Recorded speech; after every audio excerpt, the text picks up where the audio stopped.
Alhamdulillah, alhamdulillahi wa kafa, wassalatu wassalamu ala rasulina al-mustafa. Asyhadu an la ilaha illallah wa asyhadu anna muhammadan abduhu wa rasuluh. Allahumma inna nas'aluka ilman nafi'an wa rizqan tayyiban wa amalan mutaqabbala. Rabbana zidna ilma. Amma ba'du. Jamaah muslimin wal muslimat rahimani wa rahimakumullah. Alhamdulillah, Allah anugerahkan kepada kita kenikmatan bisa kembali bermajlis ilmu, melanjutkan pembahasan ibadah kita harian atau pekanan bahkan tahunan, merujuk dari kitab Minhajus Salikin, yang mana pada kesempatan kali ini kita akan memasuki pasal berikutnya, yaitu bab Sholatil Jumu'ah, berkaitan dengan sholat Jumat. Jamaah yang dirahmati oleh Allah Subhanahu wa taala, jenengan kita kula mboten. Wis iki nang kene weteng mesti. Wis klambine ireng, lampu dipateni. Ya.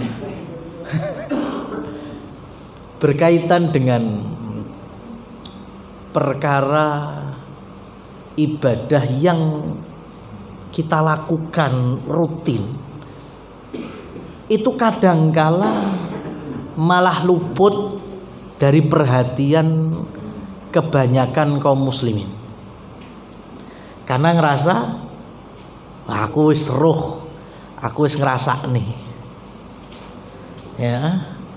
Nah, ini penyakit ya. Kalau karakter thalibul ilmi,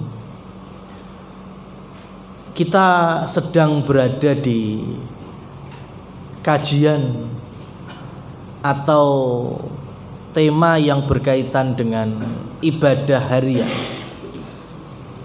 sholat 5 waktu atau sholat wajib Ramadan, itu harusnya kita tambah bisa murojaah atau mengevaluasi dari pengetahuan kita. Itu kalau karakter thalibul ilmi. Oh iya, berarti aku urung lali. Oh dalile yo sing tak apal yo kuwi. Oh hadise yo. Sehingga dalam satu tema tersebut, orang-orang yang seperti ini tidak akan meninggalkan majelis ilmu. Beda kalau kita ini niatnya memang coro Jawane datnyeng, Mas. Ya. Pembahasan salat 5 waktu, walah aku ngerti, aku bentino ya salat. Ya. Padahal kita enggak tahu. Masih banyak kalau kita buka itu ya. Atau semisalnya, dulu saya pernah berjumpa di Masjidil Haram, itu ada seorang syekh, beliau dikenal dengan Ad-Daris karena mengajar udah puluhan tahun di Masjidil Haram itu kalau kita ikuti kajiannya versi YouTube atau website, setiap Ramadan dan di awal Ramadan beliau itu menyampaikan ayat ya ayyuhalladzina amanu, ya apa sampai lali ya Pak, kutiba alaikumus syiyam kan kama kutiba alal ladzina, elenge pas Ramadan toh ya. Kutiba alaikumus syiyam kama kutiba alal ladzina min qablikum la'allakum tattaqun. Itu beliau bahas itu dari Ramadan ke Ramadan, itu enggak pernah sama. Padahal hampir setiap Ramadan beliau pasti bahas itu. Ya memang seperti inilah Islam, kebesaran dan kesempurnaan ilmunya. Kata Abdullah ibnu Mas'ud radhiyallahu anhu bahwa Quran itu la yanqadhi ajaibuhu, tidak akan pernah berkurang keajaibannya, mukjizatnya terus. Apalagi kita sampaikan bahwa poin besar masalah sholat gerakannya adalah hadis Nabi SAW, sholli qa'iman, sholatlah dalam kondisi berdiri, fa illam yastati fa qa'idan wa illam yastati fa sholli ala janbi. Kalau tidak mampu maka sholat dengan duduk. Kalau duduk juga nggak mampu, maka sholat miring ke kanan. Sampai kalau memang nggak bisa sama sekali, sholat dalam kondisi apapun, meskipun harus dengan isyarat. Berarti poin besar gerakan sholat awalnya berdiri. Ini sholat wajib. Gak iso sendetan, enak tembok mburine senderan gak oleh, ya, atau sampingnya cagak terus senderan gak boleh, harus berdiri. Lah betapa banyak kaum muslimin hari ini yang mana mereka sudah mulai gak kuat sholat sehingga harus duduk, tapi memulai sholat dengan duduk. Ya. Dari rumah nggawa kursi duduk itu, atau di masjid ada kursi duduk, iso lo geret. Tapi imam takbiratul ihram duduk baru kemudian ikut takbiratul ihram. Berarti dia melupakan poin besar gerakan sholat, sholli qa'iman, berdiri dulu. Ya, kalau dia memang nggak bisa ruko, nggak bisa sujud, berarti habis takbiratul ihram bersama imam, ya, dia memang nggak kuat untuk berdiri lama, baru kemudian duduk. Orakur angger, ya, ada rukhsah. Lah rukhsah itu sebatas mana kita? Ya, pada setiap hari 5 kali. Ada orang yang permasalahannya hanya di sujud. Pak Ustadz, kula niku lek sujud pancen mboten saged. Ya, maka saya sholatnya duduk. Nggih monggo, tapi kan berarti sebelum sujud bisa berdiri, yo ngadeg kose. Ya, jangan kemudian bermudah-mudah. Berarti lah rukuknya gimana? Rukuknya sebisanya. Kalau permasalahannya umpamanya sujud, berarti kan rukuknya iso. Bahkan kalau orang itu bermasalah di rukuk sehingga dia tidak bisa rukuk secara sempurna, tetap menurut pendapat fikih Hambali itu diminta rukuknya semampunya. Ya, jadi saya kasih contoh umpamanya ya. Bisa berdiri takbiratul ihram bersama imam. Kemudian rukuk tapi bermasalah. Maka ketika rukuk, sudah rukuk sebisanya gimana? Gini, ya ora apa-apa, wong isone ngono kok. Baru kemudian nanti i'tidal, sujud jelas, mau kan ra iso, maka baru kemudian duduk dan memberikan isyarat untuk sujud dengan posisi duduk. Sekarang saya mau tanya, rukuk itu lebih dekat ngadeg apa lebih dekat sujud? Gerakan rukuk itu lebih dekat ngadeg apa lebih dekat sujud? Ngadeg.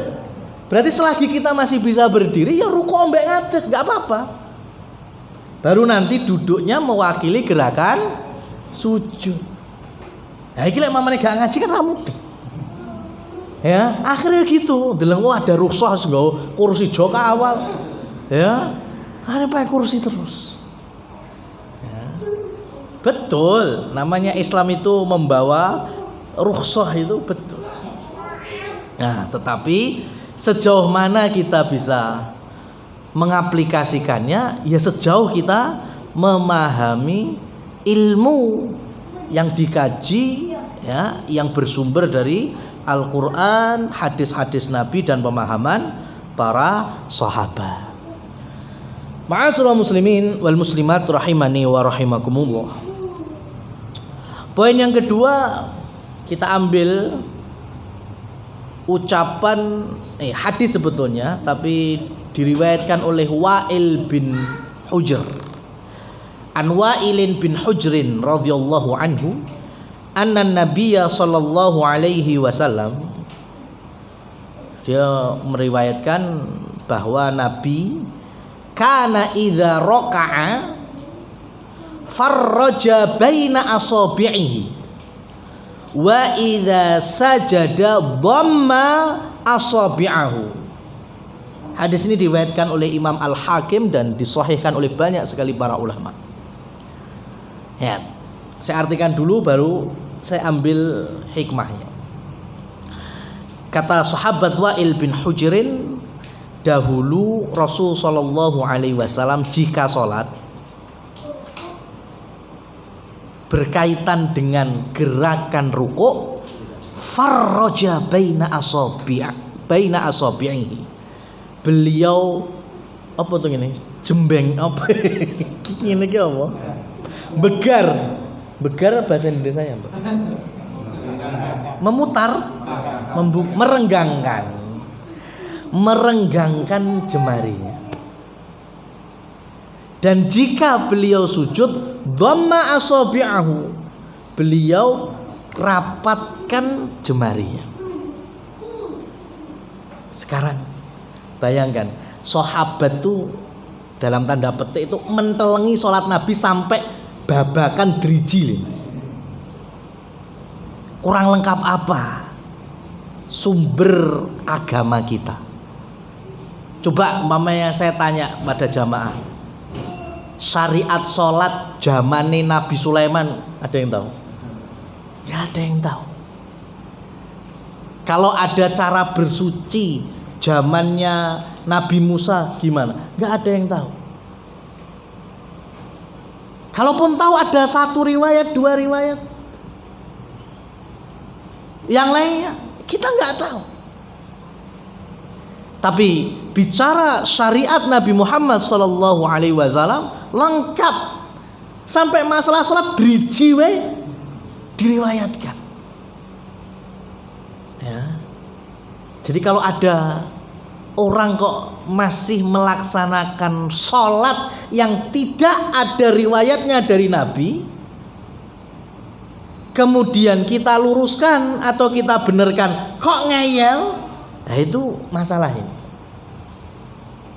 Ya, gerakan sholat itu kita ngaji Bulughul Maram atau ngaji Minhajus Salikin, itu riwayat-riwayat gerakan sholat Nabi itu hadisnya puluhan. Itu menunjukkan para sahabat mereka punya kompeten yang sangat tinggi untuk menyebarkan ilmu tentang sholat ini. Jadi nggak kurang-kurang awake dhewe iki babakan tema masalah sholat. Cuma ya itu tadi, ketika kita hanya berbekal hawa nafsu, yang penting aku bendina sholat, ya ngertiku kaya ngene, nah akhirnya kejeglong. Ya, harusnya karena setiap hari kita kerjakan, setiap hari kita ilmu itu. Ya. Ma'asyiral muslimin wal muslimat rahimani wa rahimakumullah, ini perkara wajib. Ya, bukan bahas yang sunnah, perkara wajib. Perkara wajib itu ketika nanti sudah ditanya di hari akhir, atau pertanyaan kubur, fitnah kubur, itu kan kewajiban kita selama di dunia untuk mempelajarinya. Itu nggak ada namanya istilah kita nggak tahu. Ya, saya kasih gambaran gini, saya kasih gambaran pendekatannya. Sampean ketemu Bang Jo ngarep, Ya kan? Sekarang sudah ada isyarat belok kiri ikuti lampu lalin. Tapi sampean belok kiri bablas wae. Ya. Terus disemprit. Sama mukmen disemprit terus ditilang. Mas sampean salah, Mas. Belok kiri itu ngikuti lampu lalu lintas, bukan langsung. Wah, saya nggak tahu Pak Polisi. Loh, wes ada peraturannya, tapi saya belum sampai saya. Sosialisasinya nggak sampai. Kira-kira piye, Pak? Tetap ditilang apa? Oh iya, sekarang baru saya kasih sosialisasi. Pripun, Pak? Tetap tilang.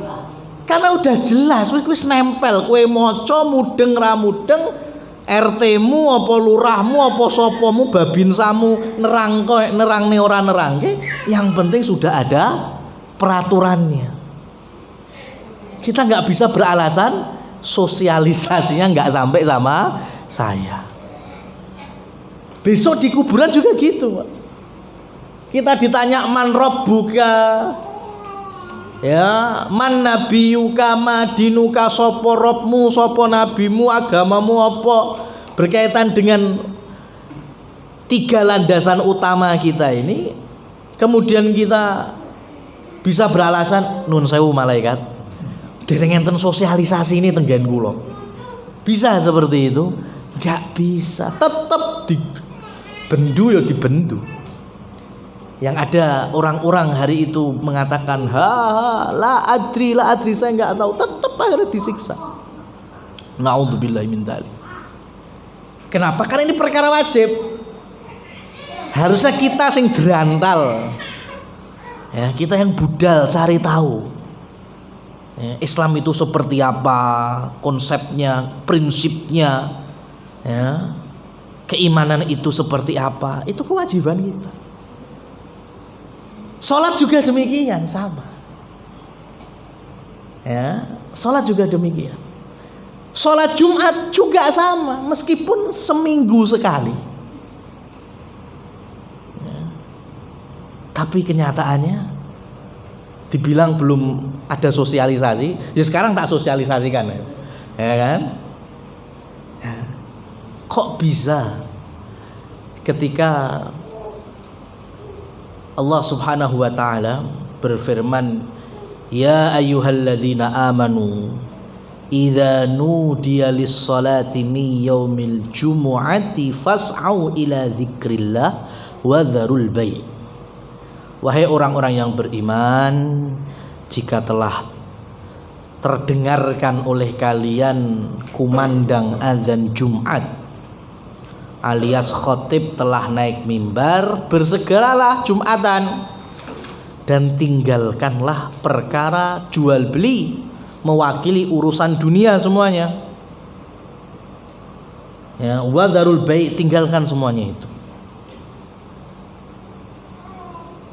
Dari ayat ini, ya, dari ayat ini sebagian ahli ilmu mengkategorikan sholat yang wajib, ya, sholat yang wajib ditinjau dari sisi afdholiyah, keutamaannya. Sholat wajib yang paling tinggi itu adalah Jumatan. Baru nanti sholat 5 waktu itu pun diwakili dari asar kemudian subuh.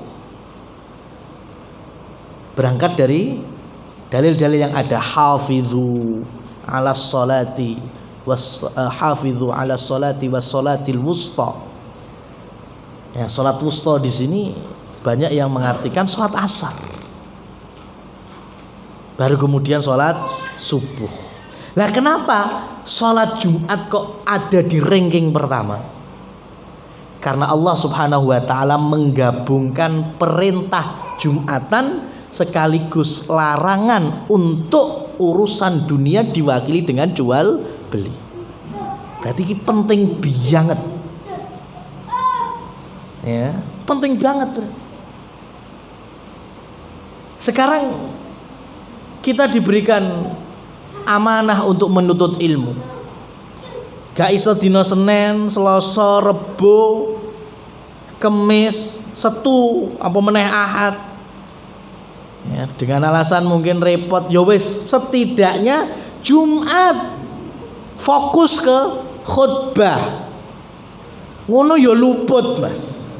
Sepiye terus ngene iki. Ya, luput pertama teko telat. Yang kedua ora telat tapi turu atau dolanan HP. Lho wis piye terus? Kon ngaji seminggu arasane repot, ketemu jemahan yo enggak maksimal. Padahal ini ketemu terus kita setiap pekan.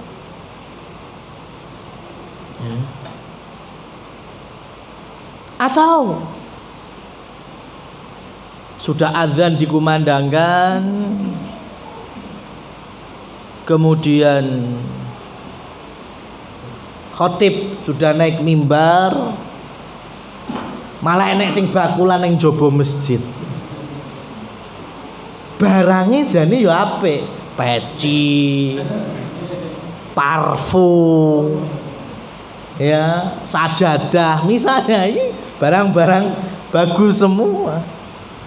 Tapi karena Allah Subhanahu wa taala sudah memperingatkan wadzarul bai',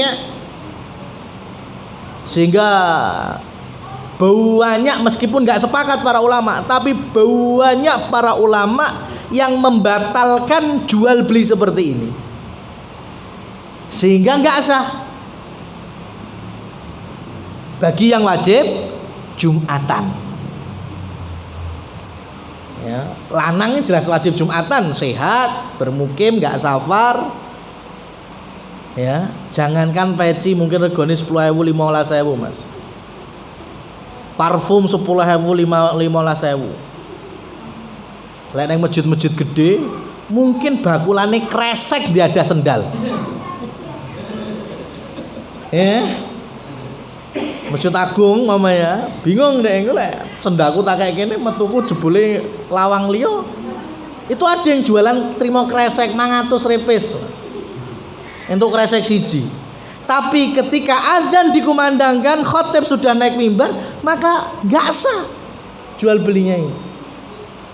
Berarti kalau nggak sah, konsekuensinya yo 100 diwehne neh kreseknya balik nih sing bakul. Mas, ojo bakulan lah Jumatan. Ya, gitu konsekuensinya. Tapi yang terjadi masih banyak. Nah, itu pentingnya kita berilmu sebelum beramal yang kayak gini. Ya.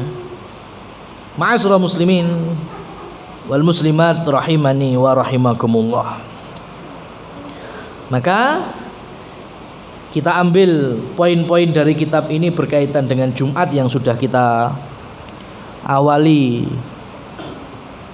dari yang wajib Jumatan, yaitu yang bermukim, laki-laki, sehat, tidak dalam kondisi safar, ya, dan sholat Jumat ditegakkan sebagaimana sholat wajib, yaitu di indoor masjid, ya, atau sesuatu yang bukan seperti sholat Id atau sholat istisqa, yaitu di lapangan.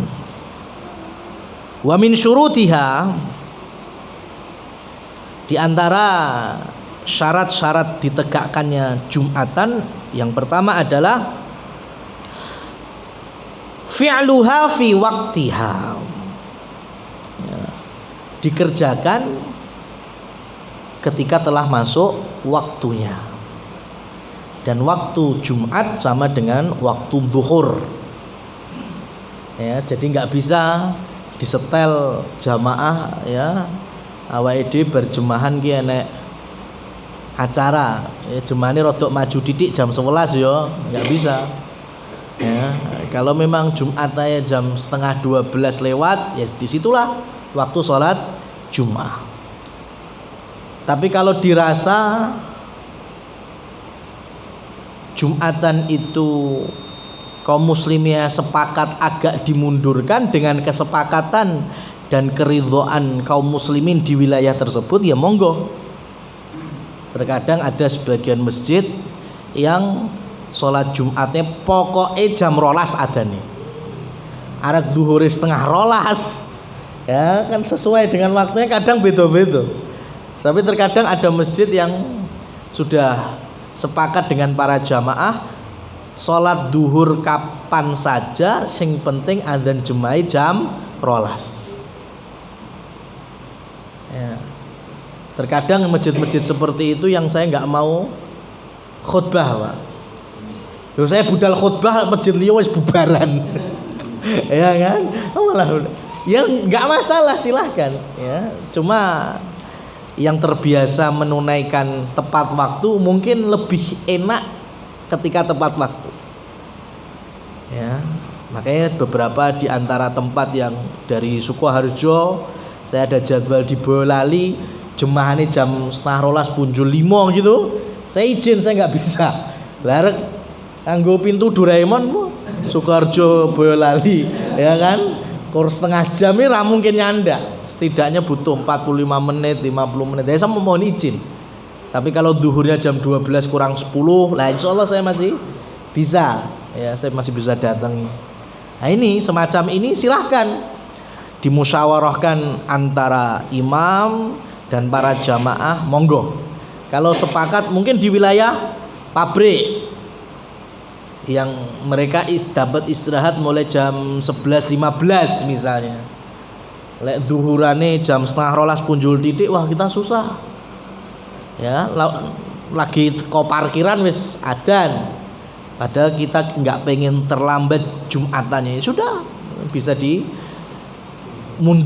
mungkin jam 12 kurang 10, 12 kurang 5 baru adzan atau khatibnya naik mimbar.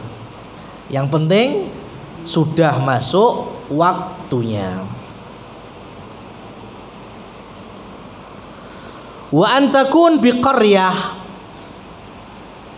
yaitu dalam makna di sini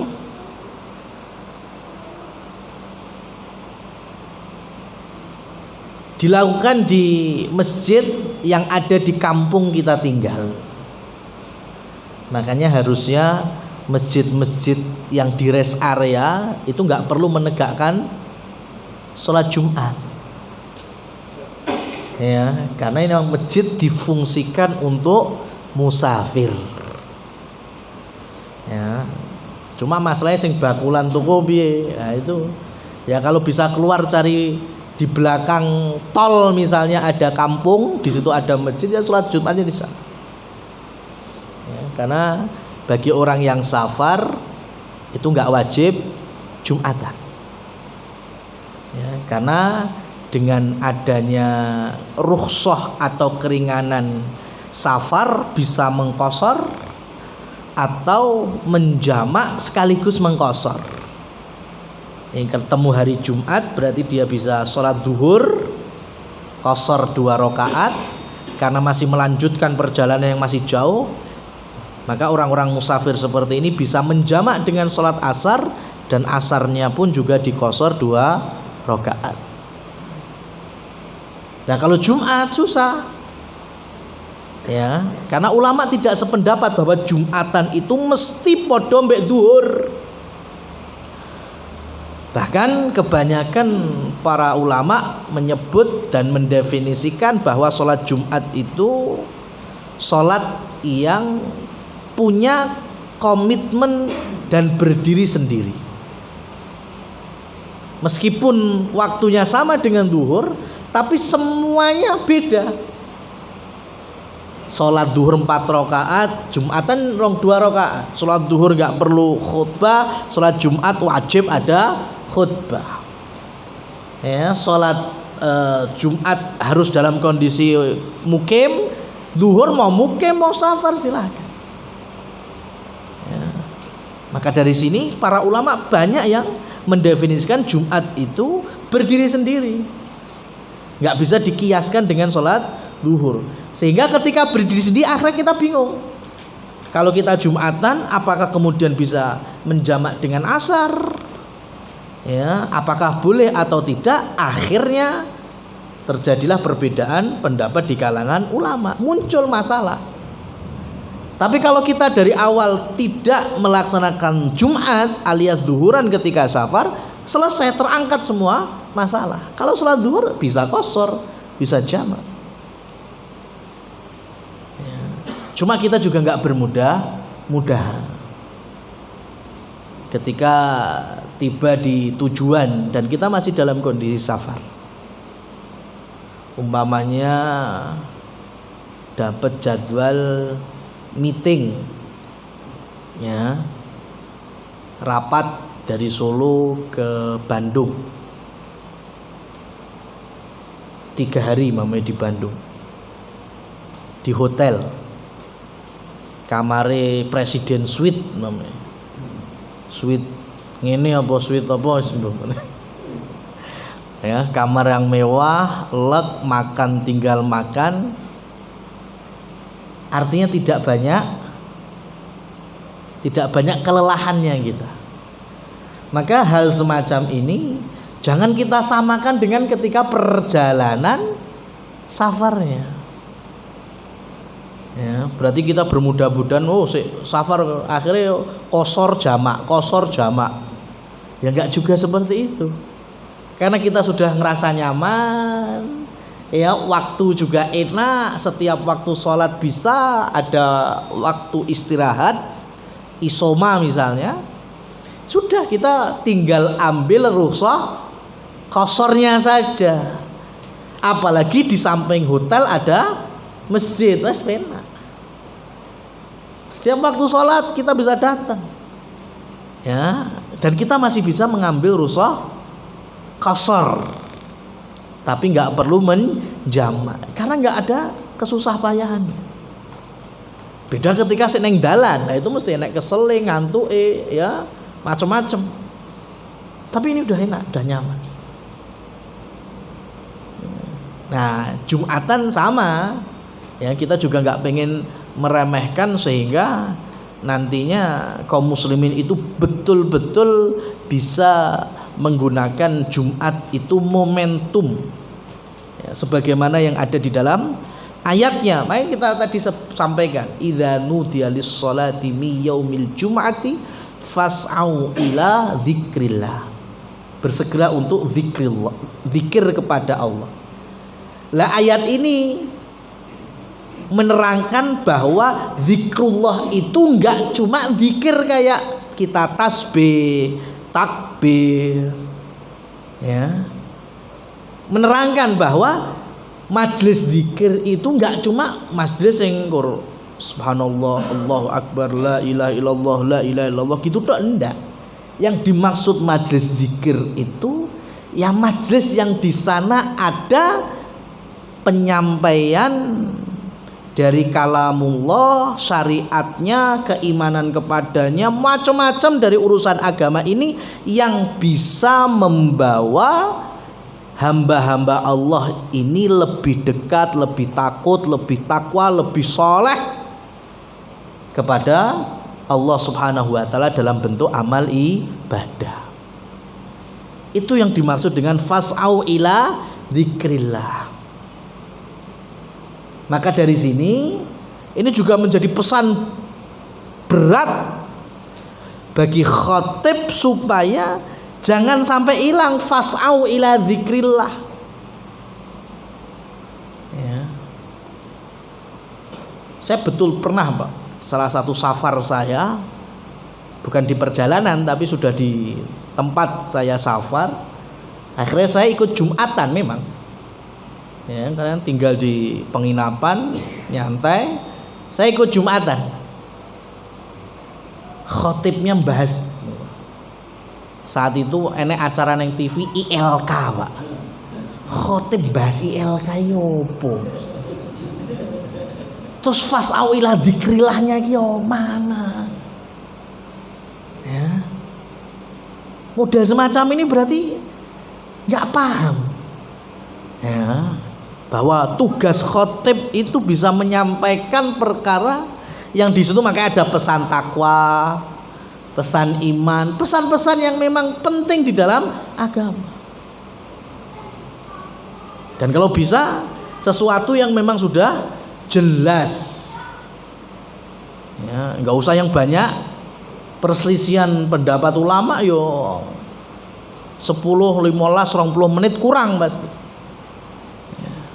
Penting, yang penting apa? Keimanan, sholat, ya, menutup aurat bagi muslimat untuk biar disampaikan oleh para laki-laki yang hadir, berbakti kepada orang tua, makanan halal, macam-macam itu kan, ya, bisa diramu dalam sepekan sekali, sebulan bisa 4 kali, 5 kali, dan setahun berapa kali. Nggak layak bang, mimbar Jumat di kampanye, ya, mimbar Jumat malah buat riba, ya, menelanjangi kaum muslimin atau pemerintahan kaum muslimin. Yang kita ini diminta untuk supaya jamaah lebih dekat kepada Allah. Orang ngajak sumuk mas, ya. Tapi bagaimana mereka paham hakikat agama ini? Itu fas'au ila dzikrillah wa dzarul bai'. Sekarang meninggalkan jual beli. Nah, tadi saya sampaikan jual beli ini perwakilan dari urusan dunia. Yang dinilai paling produktif itu jual beli. Perkara yang produktif, halal, boleh kita cari keuntungan, kekayaan dunia kita melalui jual beli. Tapi lek wis adzan Jumat suruh ninggalkan. Ini padahal perkara produktif. Lah saiki lek mamane ngegame, nah itu berarti kan luwih parah tinimbang jual beli. Nongkrong-nongkrong neng warung, wah itu luwih parah tinimbang jual beli. Yang produktif saja itu diminta untuk meninggalkan. Karena memang ada asbabul nuzulnya, yaitu ayat setelahnya. Wa idza ra'au tijaratan aw lahwan faddu ilaiha wa tarakuka qa'ima. Ini di awal-awal Rasulullah sallallahu alaihi wasallam hijrah ke Madinah. Beliau salat menegakkan Jumatan dengan khutbah. Yang hadir saat itu kaum muslimin sudah banyak. Tiba-tiba Madinah kemasukan unta-unta yang membawa perdagangan, ya, yang dari Syam teko Madinah ngepasi wayahe Jumat. Wa idza ra'au tijarah, ketika kaum muslimin yang sedang Jumatan mendengar Rasul berkhutbah, melihat dagangannya balik, ra'au tijarah, ya, apa yang mereka lakukan? Mereka meninggalkan majelis Jumat dan mereka ngampiri dagangan-dagangannya itu. Dan di antara riwayat menyebutkan yang tetap duduk mendengarkan khutbah Nabi Muhammad SAW tidak lebih dari 12 orang. Ini selevel sahabat ketika mereka masih awal di Madinah, ya. Itu mereka dengan jual beli itu sampai Jumatane, ya, mutung ya mas. Rasul sebagai khatib yang ditinggalkan. Maka kalau hari ini sekelas Rasul aja ditinggalkan, apalagi kita ditinggal buka Lazada, Shopee, ya kan? Ya, emang kayak gini kenyataan. Makanya Allah gunakan lafaz wa dzarul bai', tinggalkan jual beli sebagai perwakilan urusan produktif dunia. Yang jual beli aja nggak boleh, apalagi perkara yang lain. Tapi ini digunakan untuk siapa? Mereka yang wajib Jumatan. Berarti lek yusanem bakulan gado-gado jam 12, ya. Terus sing tuku Yusiti boleh apa enggak? Boleh, ya kan? Yusanem ngedoli Yusiti gado ya, karena mereka bukan yang wajib Jumatan. Wanita nggak wajib Jumatan. Tapi kalau laki-laki, nah ini masalahnya. Ya. Ma'asyiral muslimin wal muslimat rahimani wa rahimakumullah. Memang kita ini diharapkan, karena urusan dunia banyak mengalahkan urusan akhirat kita, termasuk Jumatan. Dan kalau kita membaca Al-Quran, perkara harta itu Allah sampaikan lebih dari 80 ayat ya, supaya kita tahu bahwa Islam itu tidak meninggalkan babakan harta yang itu disenangi oleh kita semuanya. Termasuk Al-Quran turun di tengah siapa? Nabi dan para sahabat. Dan dari 80 ayat itu kalau kita ngaji mulai Al-Fatihah sampai Khatam An-Nas, itu kalau kita pers babakan dunyo harta itu ada di ayat pertama. Ini perwakilannya ya, intisarinya itu ada di ayat wa ahallallahul bai'a wa harramar riba. Allah halalkan jual beli, Allah haramkan riba. Ayat yang kedua, yamhaqullahu riba wa yurbis shadaqat. Allah akan hancur leburkan riba dan Allah akan tumbuh kembangkan sedekah. Berarti dari sekian puluhan ayat masalah harta itu Allah fokuskan ada harta yang haram diwakili dengan riba. Karena riba itu kan memakan harta yang bukan haknya dengan cara zalim. Berarti begal, maling, semuanya itu masuk, diwakili dengan riba. Yang kedua, Allah berikan anjuran. Anjurannya apa? Jual beli sama sedekah. Lah kalau kita ngajinya luwih jero, mengajinya ulumul Quran atau usul tafsir, kita akan tahu ternyata para ulama itu sampai menjelaskan ayat-ayat sedekah itu lebih duluan turun dibandingkan ayat-ayat jual beli. Ya, ayat-ayat sedekah seperti Rasul 13 tahun di Mekah itu sudah ada ayat tentang wa'atu haqqahu berkaitan dengan panen kurma, panen gandum. Itu berikan sedekahnya.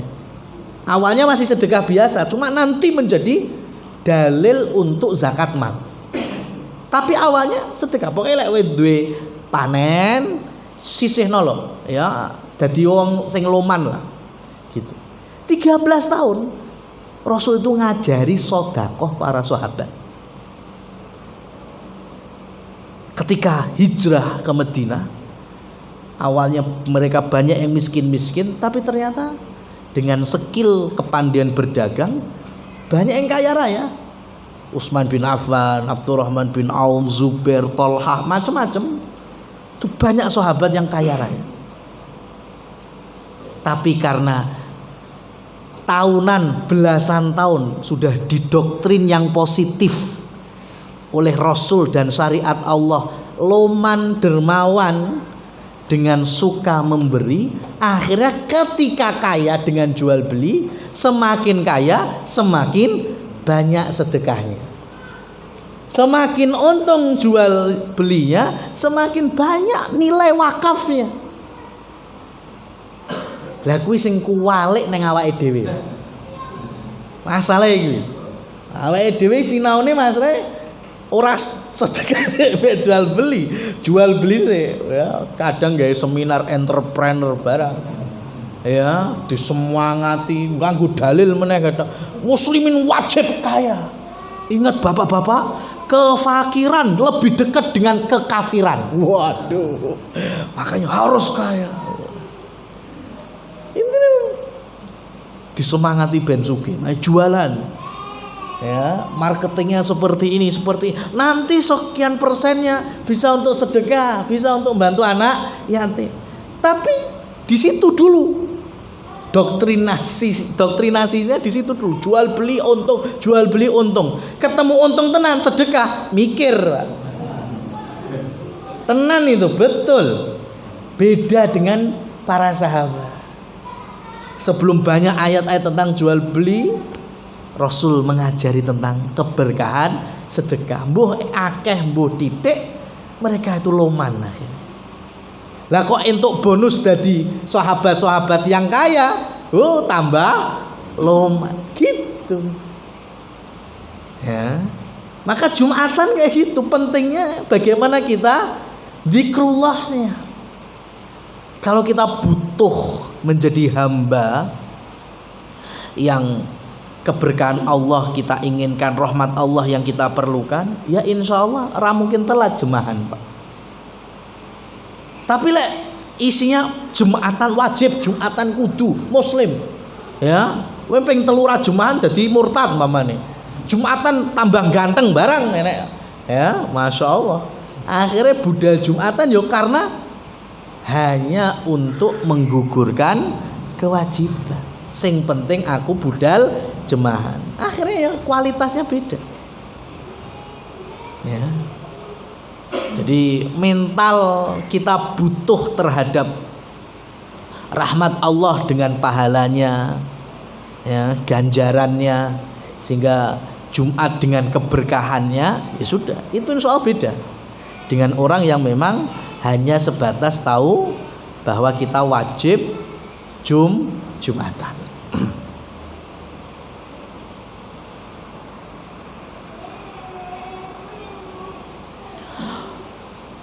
Wa an yataqaddamaha khutbatani. Ya. Salatul Jum'ah itu didahului dengan adanya 2 khutbah. Khutbah yang pertama, kemudian khatib duduk sebentar, kemudian khutbah yang kedua.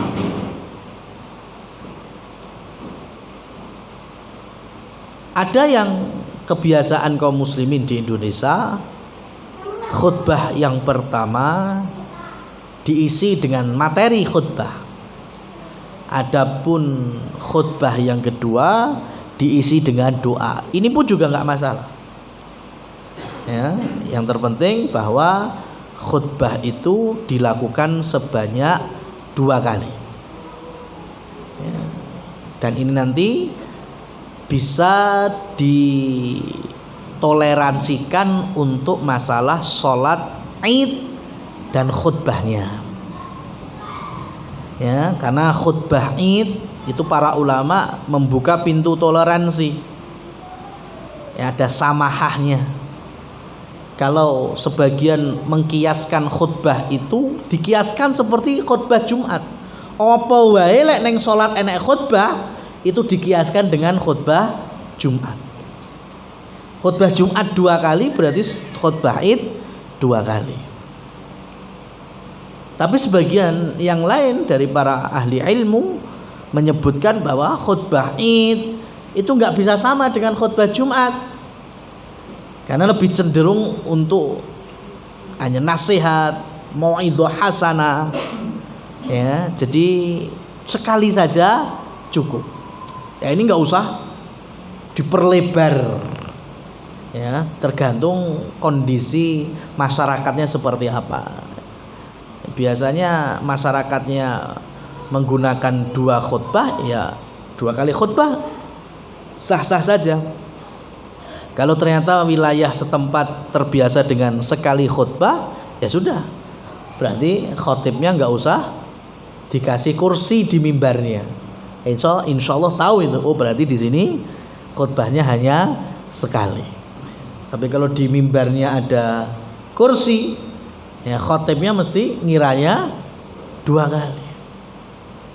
Ya, makanya saya pernah ditegur sama panitia sholat Id. Ya, ketika di lapangan, di situ ada mimbar, di situ ada kursi. Ya, dengan pemahaman kami seperti ini berarti adate enek 2 kali khutbah. Khutbah pertama kita duduk sebentar, kemudian khutbah yang kedua. Setelah selesai, Ustadz tadi kok khutbahnya 2 kali, biasanya kita sekali. Yo kursimu ndi opo terus saya ngono. Ya, kursimu ndi opo? Ya kan kita nggak perlu transit ya untuk duduk kursi, teko ngimami sholat habis itu kita khutbah langsung, kan nggak perlu duduk dulu, kita langsung di mimbar. Kursi ini diopo terus ya juga lah. Nah, makanya kuwi ya kita memahaminya kalau ada mimbar kok ada kursi berarti khutbahnya 2 kali. Kalau cuma sekali ya hilangkan kursinya. Wallahu a'lam bissawab. Ya, kita sampai di poin yang ketiga, insyaallah kita lanjutkan di poin berikutnya pada pekan depan. Aqulu qouli hadza fa subhanakallahumma wa bihamdika asyhadu an la ilaha illa anta astaghfiruka wa atubu ilaik. Billahi taufiq wal hidayah. Wassalamualaikum warahmatullahi wabarakatuh.